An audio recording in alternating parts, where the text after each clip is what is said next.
All right, well, hello and good Tuesday evening to you, East Texas, and welcome to the first edition of the Texas Bank and Trust Alex Richter's Coaches Show live from Cajun, Texas. We kick off the 2012 football season this coming Friday. First of all, Coach, welcome back to another season. Thank you very much. We're excited and been getting after it for, 4 weeks now. Feels like 5, 6, but hey, we're excited. 0 week, Kilgore, the first matchup of the season. Kids are amped up and ready to go. Actually just left the practice field and hated to do that with things the kids were getting after it. So I'm excited about being here and appreciate you guys having me back like this. Absolutely. Again, we are here at Cajun, Texas. This is the Texas Bank and Trust Alex Richter's Coaches Show live from Cajun, Texas. A lot of things to tell you about, but 50-cent wings, and also you guys can come on out here wearing your favorite Marshall Maverick gear, and you'll get 10% off of your entire meal all season long, every Tuesday night here at Cajun Tech. Coach, and let's talk about the Kilgore Bulldogs. This is a team that obviously the last couple of years shared a district with them.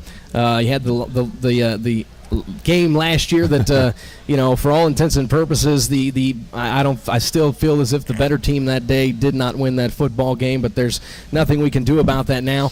Kilgore obviously is going to have some new faces as well. Their quarterback's gone. They've got a new one, but this new quarterback actually looks like he may do some things better than Riley Toller did. They lose L.D. Anthony, who's now working for Gary Patterson and TCU. But the guy that's had a lot of success against us last year, I believe he is still there this year. I believe He was a junior last year. He's a senior this year, and he was L.D. Anthony's backup. Yes. Ladario, when he got hurt in that game with us, he had rolled his ankle or something. We're thinking, all right, here we go. We got a shot now. That's their biggest offensive weapon, and the other guy had a much I guess more surprising game than we had expected. But kind of talk about they're going to do what they do, and that's run the football. So what do we know about them this year? Is anything different? Nothing has changed.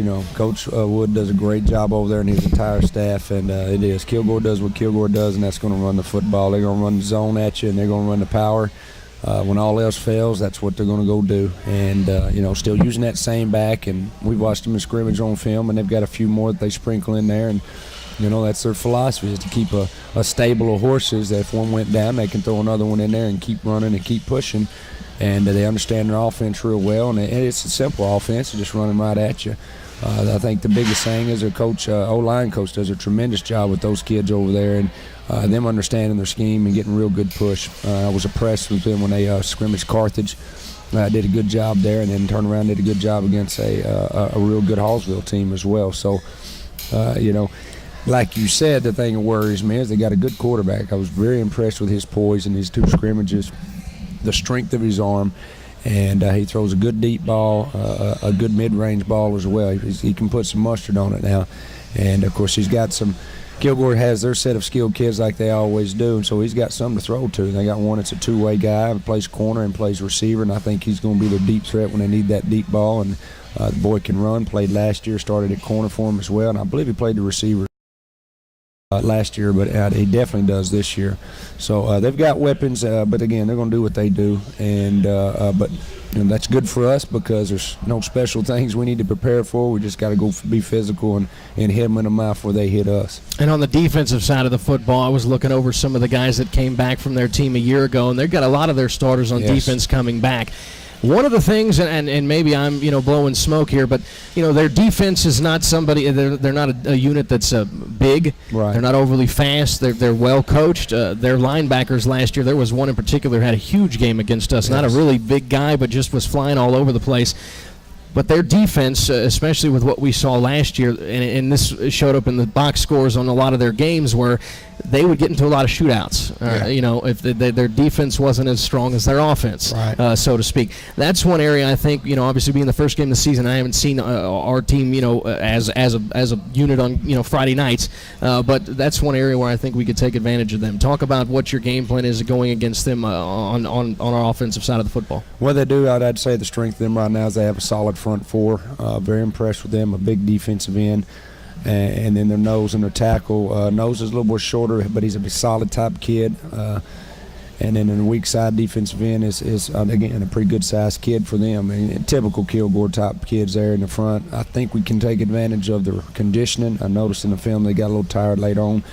But that won't mean anything. You throw that out the window, because when they step on the field against Marshall, it's always a whole different ball game. It's something different to those kids, and they've created a good rivalry between the two towns. So, I would hope that would play into it, but I'm not going to bank on that. The linebacking core, same kind of makeup of time kid. He's shuffled through a few around to fill some maybe missing holes there, but that one particular kid, his back a little bit thicker and stronger, doing a tremendous job again, being downhill, reading his keys, well coached and disciplined. Doing what he's told his coach to do. And then their secondary, their safeties. Just like last year, aggressive, but they do a good job reading their keys. They don't get themselves in bad situations where they'll get beat deep or they're going to be outflanked on a particular run and lose their contain or the alley that they're running. So, we're looking to see the same kind of defense we saw last year, very similar in a lot of areas, but do not outmatch us in any position as far as that goes. I am happy with that. The fact that we didn't watch film and say, man, there's this one kid he's just better than all of our kids. That never crossed or came out of anybody coach's mouth. So, the bottom line, we've got to attack this defense, be sound in our techniques, and execute if we're going to be successful against them. And obviously, I think one of the keys is being on the road. If you can figure out a way to get that crowd out of things early, then you give yourself a good shot. Right. Okay. Well, there you go. That's the game plan. Kilgore and your Marshall Mavericks this Friday night, and that'll be a road game. But actually, we don't play at home until September 21st, I believe. That's our first and a home game of the season. So we play 3 on the road. One is a neutral site game, which, by the way, before we go, I wanted to remind everybody that Friday the 7th is Friday the 7th, which is the Friday before we go to Shreveport for the second annual Battle on the Border.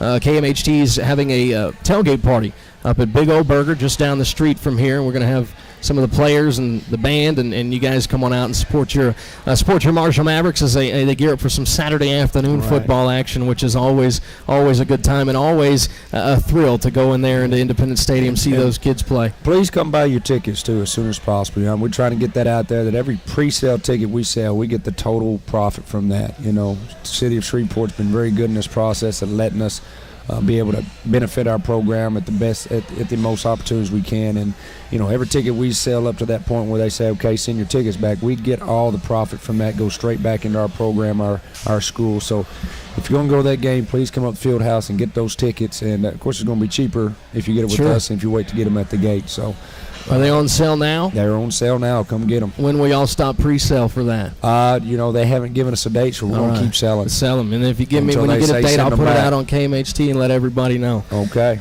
Folks, you've been listening to the Texas Bank and Trust Alex Richter's Coaches Show live from Cajun Tex. It is the first one of the season, and that's going to just about wrap things up for us here this evening. My thanks again to the head coach of your Marshall Mavericks, Alex Richter's, the good folks here at Cajun Tex, and especially Texas Bank and Trust. We'll do it again next Tuesday, same time, same place. Until then, I'm Jamie Horton. So long, everybody.